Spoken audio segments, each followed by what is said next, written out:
Olá, amigos do canal Servir e Amar.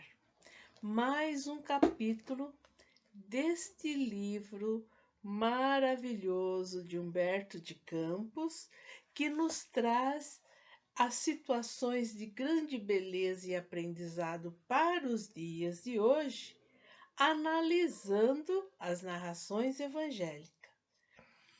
Nós estamos estudando o capítulo 23, cujo título é O Servo Bom. E eu fiquei aqui pensando, cá com os meus botões, quem seria esse servo bom, cuja história Humberto de Campos nos narrará neste episódio? Você já tem uma ideia de quem seja? Então vamos juntos mergulhar nesta narrativa de Humberto de Campos, que é maravilhosa. Se você ainda não leu, leia, porque a leitura é maravilhosa, porque ele nos conduz através da sua narrativa lá para a Palestina, lá para Jerusalém. Hoje ele está não descendo de Jerusalém a Jericó, mas exatamente fazendo a caminhada ao contrário, mas ainda se situando em Jericó. Vamos lá então. Começa o capítulo relatando a condenação que os próprios discípulos de Jesus faziam em relação às riquezas materiais. Tadeu queria que os assistentes das pregações lá da beira do lago entregassem todos os seus bens em favor dos necessitados. Filipe afiançava que ninguém deveria ter mais do que, ele fala uma, eu falo duas camisas, e que deveria ser obrigação de todos a divisão dos bens com os infortunados. Levi ponderava que era necessário muita prudência, posto que muitos eram necessitados, entre aspas, sabe?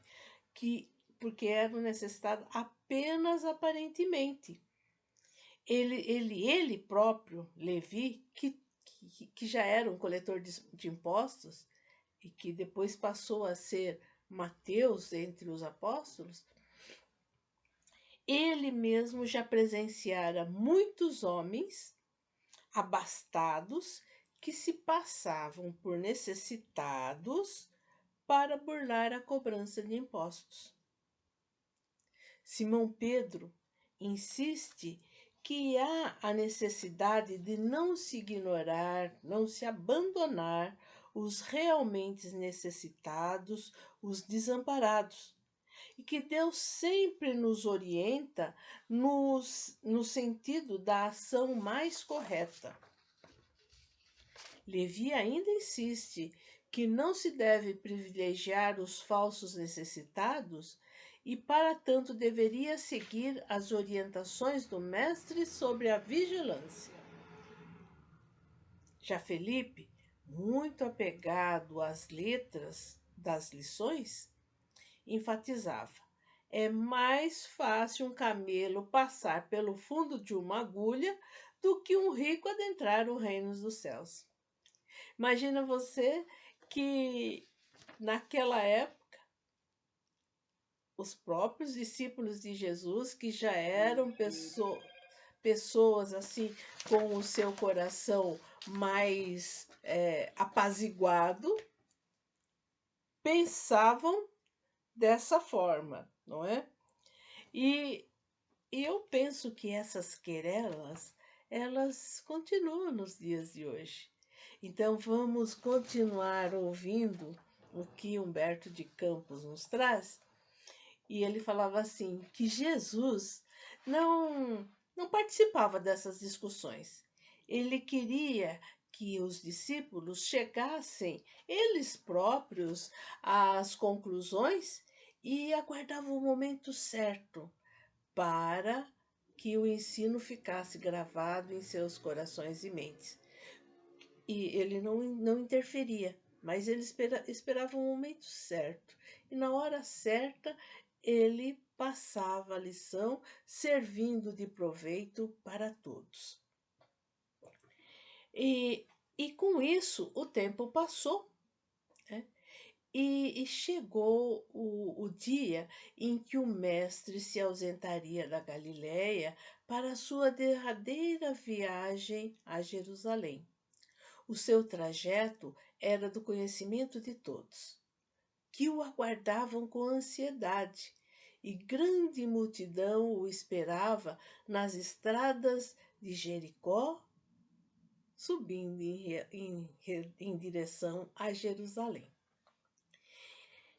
Nessa multidão se encontrava um publicano de nome Zaqueu, que desejava imensamente ver Jesus.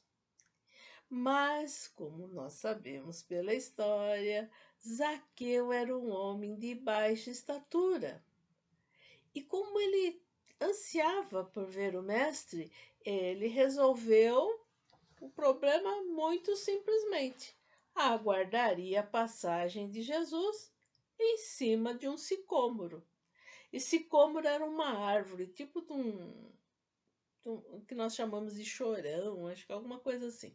Então ele ficou em cima dessa árvore, esperando que Jesus passasse por ali. E é muito interessante que nessa multidão toda ali esperando por Jesus, que ele iria passar mesmo, ele lá, pelo movimento da multidão, ele vê Jesus se aproximando. E o seu coração se enche de alegria e vê aquela figura altiva, porém bondosa, humilde, que andava com o povo ali na rua, e ele lá de cima da árvore observando. E eis que Jesus para exatamente embaixo da árvore e,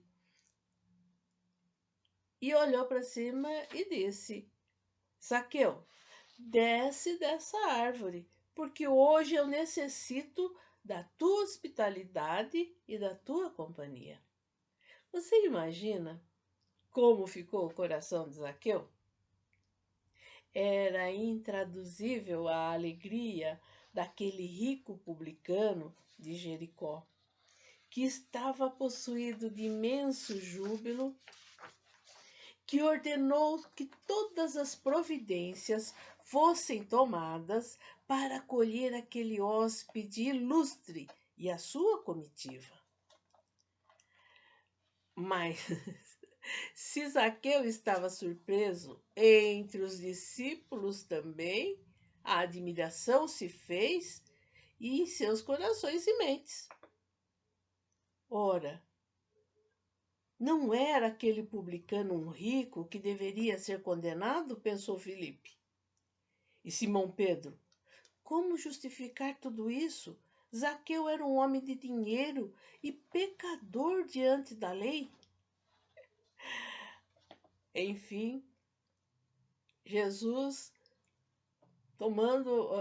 quando Zaqueu desceu da árvore, tomou-lhe os braços, né, de braços com ele, adentraram a luxuosa residência do publicano, que não media esforços para atender a todos com cortesia e atenção, principalmente Jesus, o seu hóspede bem-amado, que ficaria para sempre no seu coração.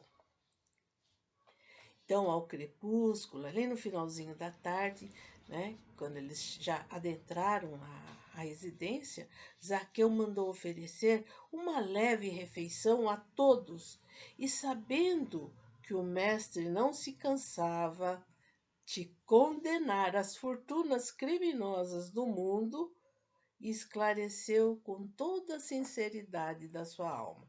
Aqui eu vou ler como é que estava escrito lá, de que o Humberto de Campos nos deixou a informação que ele deu, né? Porque toda a nossa conversa começou lá no capítulo dizendo sobre a condenação que se fazia em cima das riquezas do mundo, dos valores materiais, e em detrimento das pessoas necessitadas, desamparadas, que já naquela época existiam em grande quantidade. Então Zaqueu, sabendo que dentre as prédicas de Jesus, uma das coisas que ele sempre atacava era justamente a questão das riquezas, da má distribuição dos bens materiais. Isso não é nada assim, acho que era só lá naquele tempo de Jesus, né? Hoje as coisas já estão mais equilibradas, né? Já não existe mais desamparados e necessitados, mendigo estropiados pelas ruas. Isso era lá em Jericó, lá no início do cristianismo nascente. Ah, pudesse isso ser verdade, não é? Que como seria bom. Mas as mesmas agruras hoje ainda preenchem os nossos dias e os nossos olhos, turvando as nossas mentes e os nossos corações de tanta tristeza por haver tantos irmãos necessitados ainda materialmente. Então Zaqueu, para se justificar com Jesus, falou o seguinte: Senhor, é verdade que tenho sido observado como homem de vida reprovável, mas desde muitos anos eu venho procurando empregar o dinheiro de modo que represente benefício para todos os que me rodeiem na vida. Compreendo que aqui em Jericó havia muitos pais de família sem trabalho. Então, organizei múltiplos serviços de criação de animais, de cultivo permanente da terra. E sabe, Jesus, que até de Jerusalém muitas famílias já vieram buscar em meus trabalhos o indispensável recurso à vida? Ele dizendo o que ele tinha feito, porque ele viu tanto sofrimento, assim como nós também vemos nos dias de hoje, tanto sofrimento e tanta agrura. Ao ver isso, Jesus disse, cheio de bondade: Abençoado seja o teu esforço, Zaqueu. O publicano, que tantas vezes foi injustamente acusado, experimentou grande satisfação. As palavras de Jesus eram uma valiosa recompensa à sua consciência dedicada ao bem coletivo. Diante de tanta alegria, ele exclamou: Senhor, tão profunda é a minha alegria que hoje eu repartirei com todos os necessitados a metade dos meus bens. E se em alguma coisa eu tenha prejudicado alguém, a esse alguém indenizarei quadruplicadamente. Jesus o abraçou e disse: Bem-aventurado és tu, que agora contempla em tua casa a verdadeira salvação. Olha, aquele homem que sempre foi olhado, às vezes até evitado, apontado nas ruas por onde passava, porque era um publicano, era um cobrador de impostos também, era um peageiro, como se diz, não é? E ele então era sempre assim, discriminado. Ninguém, na verdade, ninguém nem gostava de recebê-lo em suas casas, mesmo entre os judeus. Como é difícil, né? Então Jesus então proclama diante de todos ali: Bem-aventurado és tu, que agora contempla em tua casa a verdadeira salvação. Jesus já sabia, já conhecia, já tinha, assim que nem precisou bater os olhos em Zaqueu, mas já sabia quem era essa pessoa. Assim como muitos de nós também, quando batemos o olho em alguém, nós já identificamos pela sua energia, pela sua frequência vibratória, pela sua energia, vibração eletromagnética. A gente percebe rapidamente. Quanto mais Jesus, não é? Então, alguns discípulos que ali estão com Jesus não consegue ocultar a sua preocupação, as suas deduções, especialmente quem? Filipe e Simão Pedro, que estranharam tanta afabilidade do mestre para com aquele rico do mundo, aprovando seus atos e aproveitando um instante que Zaqueu saiu dali de perto, né, e foi buscar os filhos para que Jesus o abençoasse, os abençoasse, interpelaram Jesus. Falou assim, mas por que tanta aprovação para um rico mesquinho? As riquezas não eram condenadas pelo evangelho do reino? Por que não se hospedaram numa casa humilde e não naquela vivenda suntuosa? Poderia alguém servir a Deus e ao mundo de pecados? Então Jesus deixou que eles pusessem para fora tudo aquilo que estava preocupando intensamente os seus pensamentos, a sua mente e o seu coração, porque o Evangelho era dito exatamente isso, né? E depois que eles deram uma pausa, ele esclareceu com firmeza. E olha o que ele disse: amigos, acreditais porventura que o Evangelho tenha vindo ao mundo para transformar todos os homens em miseráveis mendigos?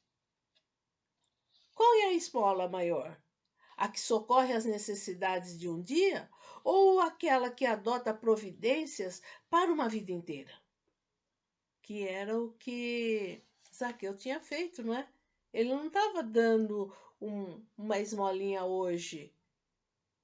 Ele estava preparando, organizando situações que pudesse dar sustento para aquelas famílias.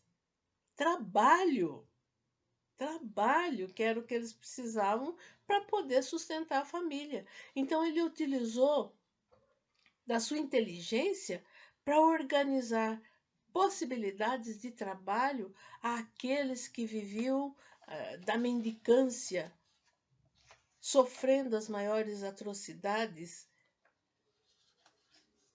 Então, Jesus foi bem sério, né? Então, qual que é a maior esmola? Aquela que atende uma pessoa por um único dia ou aquela que providencia, adota providências para uma vida inteira?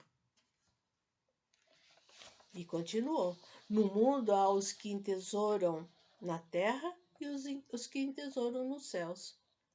Os que entesouram na terra escondem as suas possibilidades nos cofres da ambição e do egoísmo, e por vezes até atiram moedas douradas ao faminto que passa, procurando livrar-se da sua presença. Essa chamada de atenção que ele está fazendo ali para os discípulos, eu acredito que também sirva para nós. Muitas vezes nós não também oferecemos alguma coisa a alguém para que ela saia da nossa frente, para que os nossos olhos não fiquem pousados sobre ela. Nós queremos nos livrar daquilo que nos aborrece. Parar para pensar. Mas ele falou aos que entesouram nos céus também, aqui neste mundo. Eles ligam as suas existências a vidas numerosas, fazendo de seus servos e dos auxiliares de esforços a continuação da sua própria família. E estes últimos sabem empregar o sagrado depósito de Deus e são os seus mordomos fiéis à face do mundo. Os discípulos ouviram isso todos espantados, né? Mas nós também não estamos espantados com isso, porque ele fala assim: aqueles que entesouram nos céus e estão nesse mundo são aqueles que fazem dos seus servos, os que os auxiliam, dos seus colaboradores, dos seus empregados, dos seus funcionários, a continuação da sua própria família. E muitas vezes nós estamos no quadro daqueles que entesouram na terra. Porque se estamos numa empresa, nós cumprimentamos os diretores, os gerentes, os vice-presidentes, o presidente, o dono da empresa, mas não sabemos o nome da pessoa que faz o serviço geral, a pessoa que traz o cafezinho, do vigilante que fica na porta de entrada. Nós não sabemos. E muitas vezes nos ressentimos se o gerente, o vice-presidente ou o diretor que seja, não saiba o nosso nome. Nós tratamos do mesmo jeito. Eles não fazem parte do nosso rol de relações. Então, nós não estamos entesourando no céu. Nós ainda entesouramos na terra. Nós ainda não somos mordomos fiéis de Deus, dos depósitos sagrados de Deus. É preciso que nós aprendamos com essa lição que Jesus está dando para os próprios discípulos, pegando uma figura tida como execrável na sociedade daquela época, posto que era um cobrador de impostos, um publicano, que não era bem visto, era pessoa não grata na sociedade, e colocou-a como exemplo. Até agora foi isso que ele nos disse. Vamos ver o que é que ele, como é que ele encerra, que Humberto de Campos encerra a história. E Jesus acrescentou: qual será o mais infeliz? O mendigo sem responsabilidades, a não ser a sua própria manutenção? Ou um pai de família carregado de filhinhos a lhe pedirem pão? Quem sofre mais? Aquele que tem a responsabilidade só por si? Ou aquele pai de família que tem toda uma família que ele deve levar o sustento para casa no final do dia? Qual que está mais infeliz diante da miséria pela qual se passa no planeta?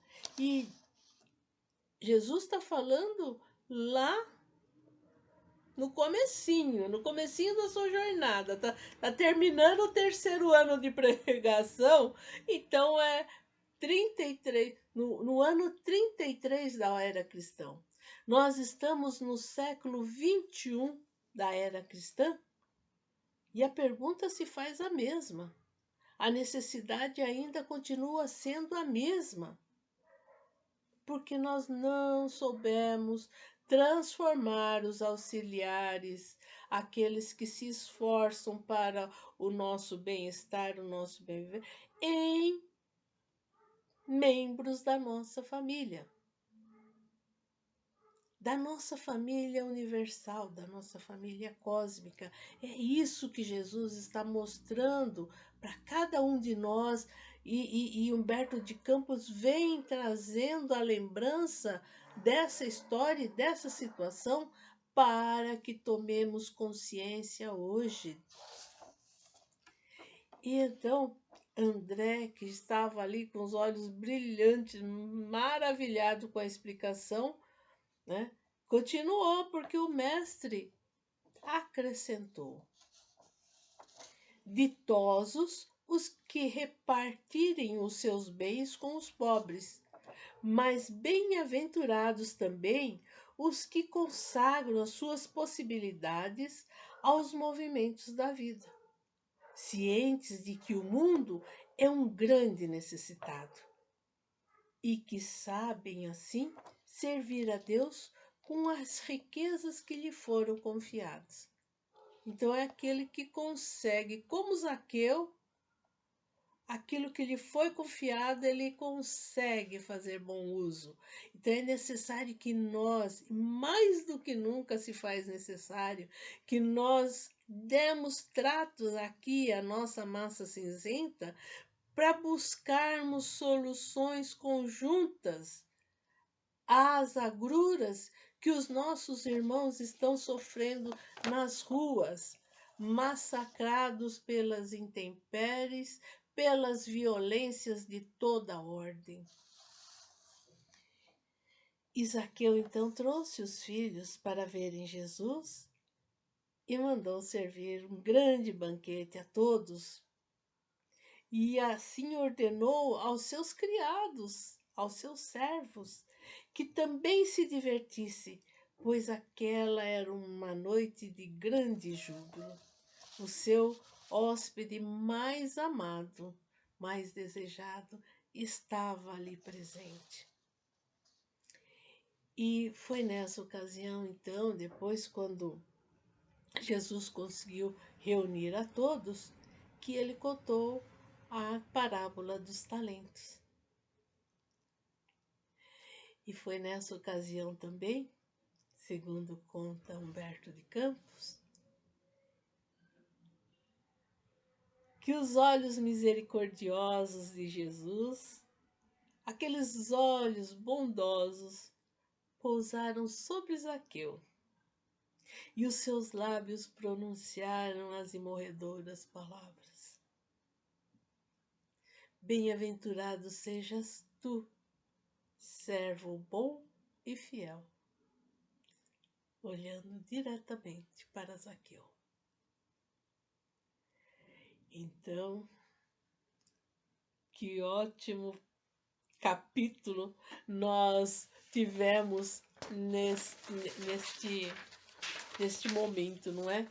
Esse é o 23º capítulo do livro Boa Nova. E se vocês não tiveram a oportunidade de ler, leiam. Nada melhor do que você sorver diretamente da fonte. E essa fonte maravilhosa que é Humberto de Campos, trazendo trechos da vida de Jesus junto com os seus discípulos. Maravilhosa. Leiam, que vocês vão perceber com o seu conteúdo, a sua história sendo colocada ali e o entendimento sendo feito ao mesmo tempo. É muito bom. E porque nós muito ganhamos nessa noite, nossa alma está repleta de boas energias, nós vamos então juntos, vamos vibrar um pouquinho pelo planeta Terra, por tantos quantos desvalidos existem, vamos. Vibrar então é emitir energias boas numa frequência gostosa, para que chegue onde for necessário, levadas pelos benfeitores espirituais. Então, juntos, unamos os nossos corações. Levemos ao nosso Mestre amado, tão ricamente descrito por Humberto de Campos neste capítulo, e que as nossas boas vibrações possam chegar a todos os cantos onde forem necessários, em especial para a reconstrução do nosso planeta Terra, como bem disse Humberto de Campos na tradução, um mundo necessitado. Que o olhar bondoso, misericordioso do Mestre Jesus recaia sobre esse pálido ponto azul na esquina do universo, abençoando a todos os seus habitantes, tão carentes, tão necessitados, principalmente, Mestre Jesus, do entendimento daquelas palavras: liberdade, igualdade, fraternidade. Mas não só as palavras, a essência que isso nos traz. Abençoe também, por favor, Mestre, as famílias em desarmonia.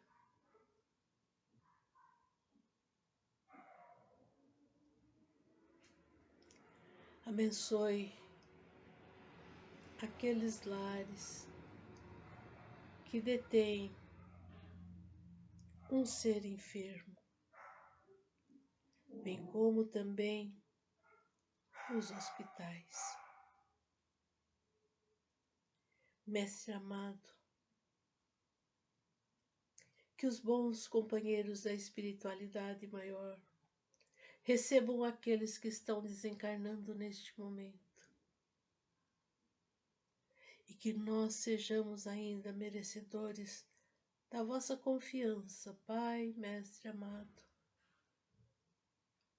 para que possamos também receber com muito carinho e amor, respeito principalmente, aqueles que estão encarnando neste momento, para nos dar um pouco mais de ânimo, entendimento, tolerância e compreensão. Por tudo isso nós agradecemos, Senhor, as bênçãos que temos em nossa vida, a possibilidade bendita de poder compartilhar leituras tão abençoadas quanto estas que compõem este livro maravilhoso.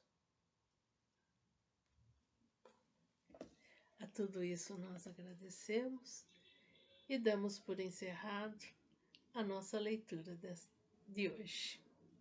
Esperamos encontrar você neste mesmo canal, Servir e Amar. E se você não deu um joinha, dá um joinha lá para nós. Clique lá no sininho para receber as nossas novas transmissões. Que a paz do Mestre Jesus se faça em nossas vidas, hoje e sempre. Graças a Deus. Até a próxima.